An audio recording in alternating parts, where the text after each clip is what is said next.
அவருடைய புண்ணியங்களை நாம் என்ன செய்வோம் சொல்லுங்க? நாம் அறிவிப்போம். எப்படியாவது இயேசுவை நற்கிரிகளினாலாவது வார்த்தைகளினாலாவது அல்லது சபைக்கு அழைச்சிட்டு வர்றதாவது நாம் பாரத்தோடு இருந்து அவர்களை காரியங்களை சொல்லுவோம். ஓகே, 1 பேதுரு 2ஆம் அதிகாரம். அந்த புண்ணியம் என்னங்கிறத, அந்த புண்ணிய நாதரினுடைய புண்ணியங்களை ஒரு 15 நிமிடத்தில் ஒரு இயேசு கிறிஸ்து கல்வாரியில செய்த புண்ணிய நாதர் நமக்கு செய்த அந்த புண்ணியங்களை, சில புண்ணியம் சொல்றோம், அந்த புண்ணிய பூமி அப்படின்லாம் சொல்றாங்கல்ல. புண்ணியத்தை தேடி எங்க போறாங்க? புண்ணியத்தை தேடி எங்க போறாங்க? மேல போறாங்க. அப்புறம் புண்ணியத்தை தேடி எங்க போறாங்க? கீழே போறாங்க. மேல கீழே அங்க இங்க. புண்ணிய நாதர் ஒருத்தர் நமக்கு புண்ணியத்தை சம்பாதித்து இருக்கிறார். எதுல சம்பாதித்து கொடுத்திருக்கிறார்னா, கல்வாரி சிலுவையில் இயேசு கிறிஸ்து நமக்கு சம்பாதித்து கொடுத்த புண்ணியங்கள். ஒரு 5 புண்ணியங்களை சொல்றேன். நம்பர் 1, கிடுகிடு நம்ம சீக்கிரமாய் நாம் கடந்து சொல்லுவோம். கொலேசியருக்கு எழுதின நிருபம், கொலேசியர் 2ஆம் அதிகாரம். கொலேசியருக்கு எழுதின நிருபம் 2ஆம் அதிகாரம்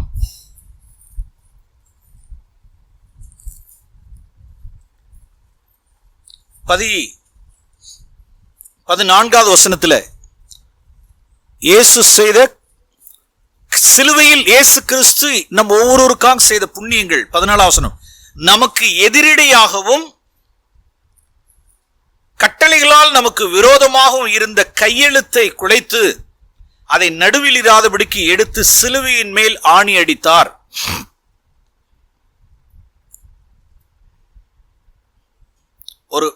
ஒரு மொழிபெயர்ப்புல இப்படி இருக்கு, மெசேஜ் டிரான்ஸ்லேஷன்ல,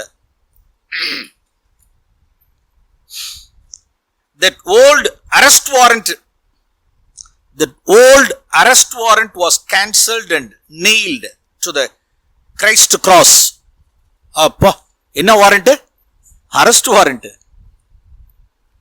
நான் செய்த, நீங்களும் நானும் நடப்பித்த, நமக்கு எதிரடையாகவும் கட்டளைகளால் நமக்கு என்னவாக இருந்த, விரோதமாக இருந்த கையெழுத்தை அல்லது பாவ கடன் பத்திரத்தை, என்ன பத்திரம்? பாவ கடன் பத்திரத்தை. அப்படி வச்சுங்களேன், பாவ கடன் பத்திரம். என்ன பத்திரம்? பாவ கடன் பத்திரம். நாம் செய்ய செய்ய செய்ய செய்ய செய்ய எல்லாம் என்ன ஆச்சு சொல்லுங்க? கணக்கு ஏறிட்டே இருந்துச்சு. ஆண்டவர் சொன்னார்ல, ஒருவனுக்கு 10,000 தாலந்து என்ன செய்யப்பட்டது? மன்னிக்கப்பட்டது. இன்னொரு இடத்துல சொல்றாரு, ஒருவனுக்கு 500 வெள்ளி காசு என்ன செய்யப்பட்டது? மன்னிக்கப்பட்டது. ஒருவனுக்கு 500 காசு வெள்ளிக்கப்பட்டதுன்னு சொன்னார்.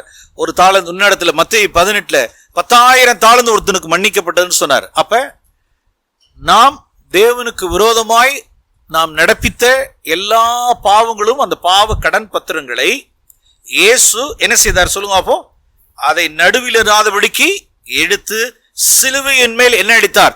ஆணி அடித்தார். என்னுடைய பாவ கடன் பத்திரம் எங்க சொல்லுங்க? என்னுடைய பாவ கடன் பத்திரம் சிலுவையில். Price the Lord. இப்ப அடுத்தவனுடைய பாவ கடன் பத்திரத்தை நான் வச்சுக்கிட்டு இருக்கலாமா சொல்லுங்க? யோசிச்சு பாருங்க. என்னுடைய பாவ கடன் பத்திரம் சிலுவையில் அறையப்பட்டாச்சு, ரைட்டு. ஆனா எனக்கு விரோதமாய் ஒருத்தர் என்ன பண்ணிருக்க? 100 வெள்ளி போன ஒருத்தர் என்ன, நான் 10,000 தாளந்து என்னுடைய கடன் பத்திரம் என்ன ஆயிடுச்சு? சிலுவைக்கு போயிடுச்சு. ஓகே, எனக்கு விரோதமாய் ஒருவர் 100 வெள்ளி போன கடன் பத்திரம் வச்சிருக்கேன். அதை மட்டும் நான் பத்திரமா என்ன செஞ்சுக்கிட்டேன்? நான் பூட்டி வச்சுக்கிட்டேன். அப்படின்னா நல்லா இருக்குல்ல கதை? நல்லா இருக்கா? என்ன செய்யணும் சொல்லுங்க? நாமளும் என்ன செய்யணும்? சிலுவையில் அரைஞ்சிருங்க, சிலுவையில் அரைஞ்சிருங்க. அவருடைய புண்ணியத்தை பெற்ற நாம், இயேசுவே என்னுடைய 10,000 தாளந்து என்னுடைய பாவ கடன் பத்திரத்தை நடுவில் இராதபடிக்கு சிலுவையில் என்ன எடுத்தீர்? ஆணி எடுத்தீர். நீங்க சிலுவையில தொங்கும் பொழுதே, இயேசு சிலுவையில் அறையும் பொழுதே, இப்படி பார்க்கும் பொழுதே சிலுவையை பாருங்க. சிலுவையை இப்படி பார்க்கும் பொழுதே அதுல எதையும் சேர்த்து பார்க்கணுமே சொல்லுங்க? நம்முடைய எதையும் சேர்த்து பார்க்கணும்? பாவ கடன் பத்திரத்தை சேர்த்து பாரு. அப்படின்னா நாம் அதிகமா இருதயம் நன்றினால் பொங்கும். இயேசுவே, நீங்க அங்க தொங்குனது எதை? உம்மோடு கூட எது ஆணியில் அடிக்கப்பட்டிருக்க பாருங்க. அதை நடுவில் இராதபடிக்கு எடுத்து சிலுவையின் மேல் என்னது ஆணி அடித்து, இயேசுவோட கூட எதுவும் சேர்ந்து அடிக்கப்பட்டிருக்கு. என்னுடைய பாவ கடன் பத்திரம். நன்றியில் உள்ளவர்களாய் நாம் இருப்போம்.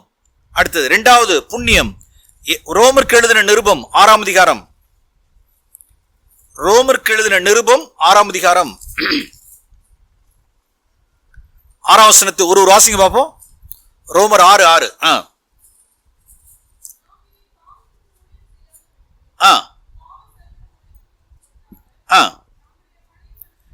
நம்முடைய பழைய மனுஷன் அவரோட கூட சிலுவையில் அறையப்பட்டது என்று என்ன செய்திருக்கிறோம்? அறிந்திருக்கிறோம். இயேசு சிலுவையை நாம் தியானிக்கும் பொழுது இயேசு மட்டும் இல்ல, அத இயேசுவோட கூட யாரும் அதில் அடிக்கப்பட்டிருக்கா? அதுல நம்முடைய பழைய மனுஷன். யார் அந்த பழைய மனுஷன்? நம்முடைய பாவ எஜமானன். பாவ எஜமான் நம்மளை டிரைவ் பண்ணது. வைராக்கியமான மனுஷன், துராக்கிரகமான மனுஷன், பாவம் செய்யறதுக்கு தூண்டுற மனுஷன், கசப்பான மனுஷன், பலவிதமான பாவங்களுக்கு இச்சைகளுக்கு என்ன காரணமா இருந்த அந்த பழைய மனுஷன் யாரோடு கூட? இயேசு கிறிஸ்துவோடு கூட சிலுவையில் என்ன செய்யப்பட்டாயிற்று? அறையப்பட்டாயிற்று. 2. இப்ப நமக்கு பழைய மனுஷன் இல்ல. இப்ப பழைய மனுஷன் சிலுவையில் அறையப்பட்டது என்று அறிந்திருக்கிறோம். 3வது கலாத்தியருக்கு எழுதின நிருபம் 3ஆம் அதிகாரம். கலாத்தியர் 3ஆம் அதிகாரம். இயேசு கிறிஸ்து கல்வாரியில் நாம் ஒவ்வொருவருக்கும் செய்து கொடுத்திருக்கிற, சம்பாதித்து கொடுத்த புண்ணியம். 3வது காரியம் 3ஆம் அதிகாரம் 13ஆம் வசனம் வாசிப்போம்.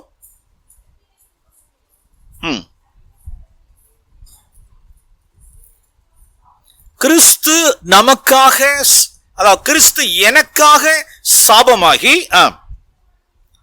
நியாயப்பிரமாணத்தின் சாபத்திற்கு என்னை நீங்களாக்கி என்ன செய்தார்? மீட்டுக் கொண்டார். அப்ப இயேசு சிலுவையில் அவர் அறையும் பொழுது அவர் எனக்காக என்னவும் ஆனார், எனக்காக ஒரு பாவமும் ஆனார், எனக்காக என்னவும் ஆனார், சாபமும் ஆனார். என்ன சாபம்? ஒண்ணு என்னுடைய முற்பிதாக்களுடைய சாபம். முற்பிதாக்கள் செய்த, என்னுடைய பாட்டன் பூட்டன் செய்த, அல்லது என்னுடைய தாய் தகப்பன் நடப்பித்த, அல்லது நான் ரட்சிக்கப்படாத நாட்களுக்கு முன்பாக செய்து நடப்பித்த என்னுடைய பாவத்தின் நிமித்தமாய் வரவேண்டியதான என்னது சாபங்கள் இயேசு என்ன செஞ்சிட்டார்? சொல்லுங்க அப்போ. அவர் ஏற்றுக்கொண்டார். அவர் சாபமானார். அப்ப இன்னுமே எனக்கு என்ன கிடையாது? சொல்லுங்க. இதுதான் என்னன்னு சொல்லுங்க. புண்ணியம். இதான் என்னது? இந்த புண்ணியத்தை நாம் ஜனங்களுக்கு அறிவிக்கணுமா இல்லையா? விளங்குதுங்களா? இந்த புண்ணியத்தை தேடி நீ எங்க போற? நீனு வடக்கையும் தெற்கையும் போறிய மேன். இந்த புண்ணியத்தை தேடி, இந்த புண்ணியம் உனக்கு உண்டாகணும், இந்த சாபத்தை தொலைக்கணும், இந்த புண்ணியத்தை வரணுங்கிறதுக்காக குத்திக்கிற, முட்டை அடிச்சுக்கிற, உருள் தண்டம் போடுற, அன்னதானம் பண்ற, நெருப்புல நடக்கிற, காவு கொடுக்கிற. இதுல எல்லாம் பாவ தோஷம் என்ன செய்யவே செய்யாது, நீங்கவே நீங்காது. இப்படி எல்லாம் பாவ தோஷம் ஒரு மனுஷனை நீங்காது. சாபம் தான் இருக்கும். 16 கொண்டு போய் ஆத்துல எல்லாம் கழிச்சு எல்லாம் விட முடியாது. 16க்கு திதி செய்து ஆத்துல கொண்டு போய் எல்லாம் என்ன செஞ்சு விட முடியாது. இவர் 70 வயசு 80 வயசுக்கு ஒரு நடப்பித்த எல்லா கிரியைகளும் எல்லா கருமங்களையும் அப்படியே ஆத்தோட என்ன செஞ்சிடறது, போக்கி விடுறேன். நகிகை அதெல்லாம் முடியாது. அவன் செய்த பாவம் அவனோட சரி. அப்ப அந்த பாவத்தின் நிமித்தமாய் வரக்கூடியதான அந்த விளைவுகள், அந்த சாபத்தீடுகளை ஒரு மனுஷன் வந்துடாதபடிக்கு கர்த்தர் என்ன செஞ்சிட்டார்? சொல்லுங்க அப்போ. அதையெல்லாம் தாம் மேல என்ன செஞ்சுக்கிட்டார்? எடுத்துக்கிட்டார். Price the Lord. அப்ப எவ்வளவு பயம் இல்லாம இருக்கலாம், எவ்வளவு பயம் இல்லாம இருக்கா. சிலர்லாம் இருக்காங்க, கோயில் சொத்து, என் தாத்தா இப்படி எல்லாம் இருந்தாரு, என் தாத்தா 4 பேரை வச்சிருந்தாரு, ஒண்ணு இல்லை எங்க தாத்தா 4 இதுல இப்படி போட்டாரு, இதுல இப்படி செஞ்சிட்டாரு, அதுல இப்படி செஞ்சிட்டாரு, எங்க அப்பா இப்படி, எங்க அம்மா இப்படி, இப்படி இப்படி, எனக்கு பயமா இருக்கு, எனக்கு இதுதான், அதனாலதான் இதா, இதனாலதான் இதா. ஐயோ, எவ்வளவு விசுவாசிகள் இன்னமும் பயந்துகிட்டு இருக்காங்க. எது சத்தியத்தை அறிவீர்களோ அந்த சத்தியம் உங்களை என்னவாக்கும்? புண்ணியம். கல்வாரி இயேசு கிறிஸ்து கல்வாரியில சிலுவையில நமக்கு சம்பாதித்து கொடுத்த புண்ணியம் நமக்கு என்ன கிடையாது சொல்லுங்க? சாபமே கிடையாது. No curse at all. எவ்வளவு பெரிய புண்ணியம் அது. ஓகே, நான்காவது புண்ணியம் பின்னால கொலைசியருக்கு எழுதின நிருபம் 3ஆம் அதிகாரம், கொலைசியர் 2:15 ஒரு வாசிங்க. கொலைசியர் 2:15. துரைத்தனங்களையும் அதிகாரங்களையும் உரிந்து கொண்டு வெளியரங்கமான கோலமாக்கி அவைகளின் மேல், அந்த துரைத்தனங்களின் மேல், பிசாசின் மேல், பிசாசுனுடைய தூதகணங்களின் மேல், சாத்தான் மேலும் சாத்தானுடைய தூதகணங்களின் மேலும் சிலுவையிலே என்ன செய்தார்? வெற்றி சிறந்தார். Price the Lord. ஆமென்.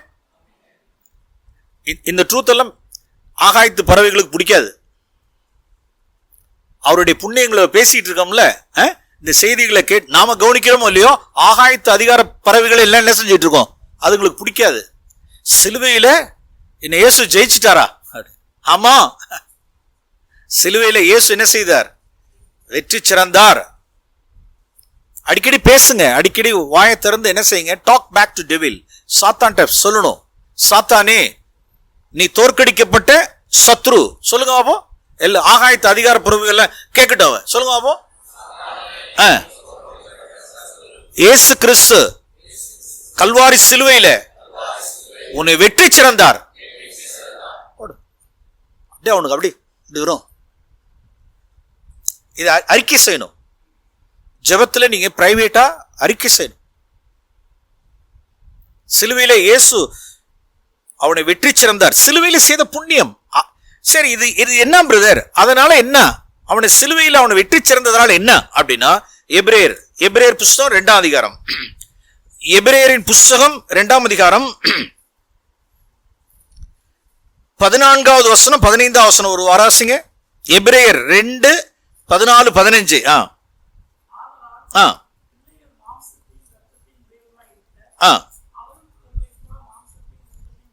இயேசுவும் நம்மை போலவே மாம்சத்தையும் இரத்தத்தையும் உடையவரானார். மரணத்துக்கு அதிகாரியாகிய பிசாசானவனை தமது மரணத்தினாலே அவனுடைய தலையை நசுக்கும்படிக்கு ஜீவகாலம் எல்லாம் மரண பயத்தினாலே அப்பா, இந்த வார்த்தையை பாக்குறீங்களா? 15 என்ன காலம் எல்லாம்? ஜீவகாலம் எல்லாம் என்ன பயம் அப்படின்னு எப்ப பார்த்தாலும் மரண பயத்தில் இருக்கு. மரண பயம் தான் உச்சம். அதுக்கப்புறம் அதுக்கு மேல என்ன கிடையாது. பயத்திலேயே பயம் பயம் பயம் பயம் பயம் பயம் பயம், உச்சம் என்ன? மரண பயம். அப்ப பைபிள் அதையே சொல்லிடுச்சு. அப்ப அந்த மரண பயத்துக்கு கீழே தான் என்னது? எல்லா பயமும். ஒரு இங்க ஒண்ணு வலிக்குது, அவ்வளவுதான். உடனே என்ன கவிக்குது சொல்லுங்க அப்போ? இங்க வலினோட என்ன கவிக்குது? கேன்சர்.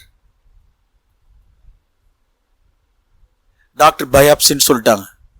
Biopsy biopsy biopsy. இன்னும் 4 நாள் ரிசல்ட் வரும், 4 நாள் ரிசல்ட் வரும். எங்கெங்கெல்லாம் போன் பறக்குது. பயம், திக்கு திக்கு திக்கு திக்கு திக்கு திக்குன்னு பயம். வியாதியை குறித்து பயம், கேன்சரா இருக்குமோங்கிற பயம், பிள்ளைய குறித்து, பொண்ணை குறித்து, எதிர்காலத்தை குறித்து, வேலை இல்லாம குறித்து. ஒரே நாள்ல 12,000 பேர் போயிட்டான் அப்படிங்கிறாங்க. 12,000 பேர் உலகத்துல, 12,000 பேர். அடுத்த லிஸ்ட் நானும். எப்படிங்க? அடுத்தது என்ன தூக்கிடுவாங்களோ, வேலை போயிடுமோ, ஐயோ இதை நம்பி ஹவுசிங் லோன் வேற போட்டேனே, போச்சுரா போச்சுரா. கார் வேற போட்டேன், கார் போட்டிருக்கேன், வீடு வாங்கியிருக்கேன், வேலை போயிடுமோ, திக்கு திக்கு திக்குன்னு. மனுஷனுக்கு பயம்னாலும் பயம், கவலை, பயம், திகில். இதுக்கெல்லாம் காரணகர்த்தாயா இப்படி பயத்தை கொடுத்து ஜனங்களை என்ன செஞ்சு வச்சிருக்கான்? தேவனுடைய பிள்ளைகளை பாருங்க, அடிமைப்படுத்தி இருக்கான். இப்படி அடிமைத்தனத்திற்குள்ளானவர்கள் யாவரையும் இயேசு என்ன செய்யும்படிக்கு? விடுதலை பண்ணப்படும்படிக்கு. அவர் சிலுவையில் என்ன செஞ்சிட்டார் சொல்லுங்க பாப்போம். அவர் பிசாசை, சாத்தானை சிலுவையிலே வெற்றி சிறந்தார். ஆமென். சின்ன வயசுல பிள்ளைகளுக்கு சொல்லணும், பயப்படாத, கவலைப்படாத. ஜீசஸுடைய 2 word, don't fear, don't worry. பயப்படாத, கவலைப்படாத, பயப்படாத, கவலைப்படாத, பயப்படாத. ஏன் அப்படின்னா நம்மளுடைய தகப்பன், பரம தகப்பன் சகலத்தையும் என்ன செய்கிறார்? ஆளுகை செய்கிறார். He knows everything. இது என்னன்னு தெரியும் அவருக்கு. தெரியுமா தெரியாதா? எது இது தெரியுமா தெரியாதா? இதுல 1.5 லட்சம் இருக்கான். இதுல 1.5 லட்சம் இருக்கான். இது என்னது? இது என்னது? இதெல்லாம் எண்ணி வச்சிருக்காராம். இதை எண்ணி வச்சிருக்காரு. படுக்கையில எத்தனை போனுச்சுன்னு தெரியாது, எத்தனை நம்பர் போனுச்சுன்னு தெரியாது. போனது தெரியும், அது எத்தனாவது நம்பர்னு, அது நம்பர்டு. அது என்னது? நம்பர்டுன்னா எண்ணி வைக்கப்பட்டிருக்கு. அது 1,37,000வது நம்பர் போனுச்சா இல்ல 18ஆம் நம்பர் போனுச்சாங்கிறது நமக்கு தெரியாது. அவருக்கு தெரியும், நம்பர்டு. குருவி என்ன குருவி, அது என்ன வேலை போறோம்? குருவிய தெரியுது, குருவிய கண்ட்ரோல்ல வச்சிருக்காரு, இத கண்ட்ரோல்ல வச்சிருக்காரு. அப்பா, இப்படிப்பட்ட பரம தகப்பனை நாம் கொண்டாடுகிறோம். அப்ப பிசாசுக்கு நான் என்ன செய்ய வேண்டியதில்லை சொல்லுங்க. அவனுக்கு அந்த பயத்தை கொண்டு வர்றது யாரு? அந்த கவலையும் பிசாசையும் கொண்டு வருதான் அந்த சாப பிசாசை சிலுவையில் என்ன செஞ்சிட்டார்? அப்ப நாம் எதிர்த்து நிக்கணும். சாப பிசாசை, தோற்கடிக்கப்பட்டவனே, கல்வாரி சிலுவையில இயேசு உன்னை வெற்றி சிறந்தார். நீ கொண்டு வர்றதா, நீ என்கிட்ட கொண்டு வர்ற கவலையையும், நீ என்கிட்ட கொண்டு வர்றதான பயத்தையும் இயேசுவின் நாமத்தினால எதிர்க்கிறேன். இப்படி ஜெபம் பண்ணுங்க. In the name of Jesus, I resist you, Satan. உனக்கு எதிர்த்து நிற்கிறேன். உன்னுடைய காரியத்தை நான் என்ன செய்ய மாட்டேன்? நான் ஏத்துக்க மாட்டேன். உன்னுடைய அக்கினி ஆஸ்திரத்தை, நீ கொடுக்கிறதான அந்த கவலைங்கிற அக்கினி ஆஸ்திரத்தை, அடுத்தது பயம்ங்கிற அக்கினி ஆஸ்திரத்தை இயேசுவின் நாமத்தில் அவித்து போடுகிறேன். டாக் பேக், பேசுங்க அவன்கிட்ட. இவ்வளவுலாம் கர்த்தர். அப்ப வெளியில் உள்ள ஜனங்களுடைய பாக்குறப்ப, எப்படிங்க நீங்க இப்படி சந்தோஷமா இருக்கீங்க அப்படின்னா உங்களுக்கு தெரியாதா? இயேசு எங்களுக்கு என்ன செஞ்சு வச்சிருக்காரு சொல்லுங்க. அப்போ எங்களுக்கு இந்த புண்ணியங்கள் எல்லாம் என்ன செஞ்சு வச்சிருக்காரு? சம்பாதிச்சு கொடுத்திருக்கிறாருங்க. சாபம் எல்லாம் எங்களுக்கு எல்லாம் கிடையாதுங்க. எங்களுடைய பாவங்கள்லாம் மன்னிக்கப்பட்டிருக்குங்க. நாங்க இப்ப மரிச்சா எங்க போயிடுவோம்? ஆண்டவர்கிட்ட போயிடுவோம். எங்களுடைய பாவங்கள்லாம் எங்களுக்கு மன்னிக்கப்பட்டிருக்கு. எங்களுக்கு நரக தீர்ப்பு கிடையாது, எங்களுக்கு சாபம் கிடையாது, எங்களுக்கு பயம் கிடையாது, எங்களுக்கு கவலை கிடையாது. நாங்க அப்படின்னு சொன்னா எப்படி இருக்கும்? That is gospel. Amen. That is the gospel. இன்னொரு சத்தியம், அது புறஜாதிகளுக்குள்ள இல்ல, அது திருச்சபைக்குரியதான சத்தியம். அது எபேசியருக்கு எழுதியிருப்போம் 2ஆம் அதிகாரத்துல, இருதிருத்தாரையும் தேவன் என்ன ஆக்கினார் சொல்லுங்க. அப்போ ஒன்றாக்கும்படிக்கு அந்த நடுச்சுவராகிய பகைமையாகிய சுவரை என்ன செஞ்சார்? சிலுவையில் அவர் தகர்த்தெறிந்தார் என்று. ஓகே பிரியமானவர்களே, இதில் கணவன் மனைவி என்ன இருக்க முடியும் சொல்லுங்க? கணவன் மனைவி என்ன இருக்க முடியும்? குடும்பம் இல்ல, குடும்பத்துல ஒன்றா இருக்க முடியும். கணவன் மனைவி ஒன்றா இருக்க முடியும். 2 சகோதரர்கள் ஒன்றா இருக்க முடியும். 2 சகோதரிகள் ஒன்றா இருக்க முடியும். பணக்காரன் ஏழை ஒன்றா இருக்க முடியும். சாதி எல்லாம் கிடையாது, மேல் சாதி கீழ் சாதி எல்லாம் கிடையாது. நீ உலகத்துலதான் அதெல்லாம். இங்க வந்து பாருங்க, இங்க வந்து பாருங்க. வெள்ள சொல்லலாம் எப்படி பாருங்க, பணக்கார ஏழை எல்லாம் பாருங்க, பாகுபாடெல்லாம் கிடையாது. எல்லாம் எப்படி ஒன்னா இருக்காங்கன்னு பாருங்க, எல்லாம் ஐக்கியத்தை பாருங்க. Come and see. இது இயேசு கிறிஸ்து நமக்கு கல்வாரியில செய்து வைத்த புண்ணியம். ஆமென். என்னென்ன புண்ணியங்கள் சொல்லுவாப்போ பிள்ளைகளுக்கு எல்லாம் டீச் பண்ணி கொடுங்க. இந்த வேர்சஸ் எல்லாம் பிள்ளைகளுக்கு மனன வசனமா உள்ள எழுதி வச்சுக்கிட்டோம். ஏய் புண்ணியம்பா, இயேசு நம்ம புண்ணியத்தை சேர்த்து வச்சிருக்கிறார்.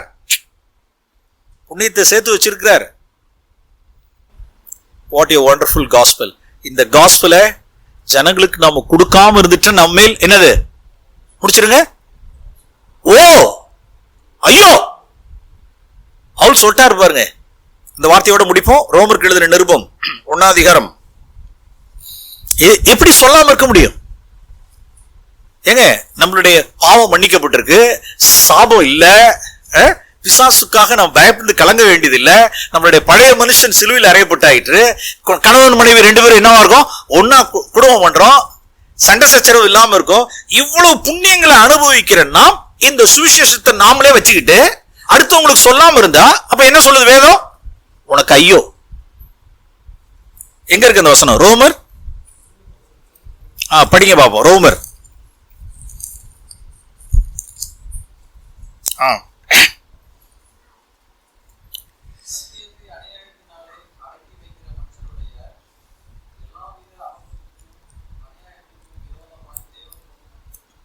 இது ஐயோன்னு வர்றது இங்கே வராதே, எடுங்க பார்ப்போம்.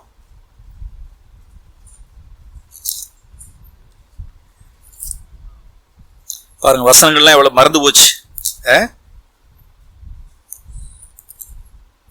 அப்ப நீங்க எடுக்கிறீங்க இன்னைக்கு. 1 கொரிந்தியரா? 1 கொரிந்தியர்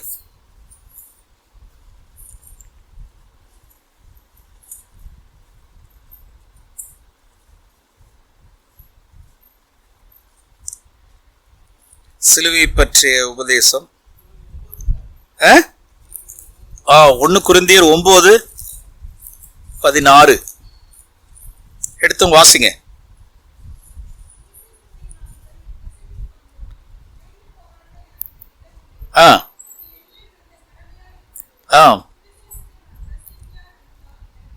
பிரைஸ் தி லார்ட்.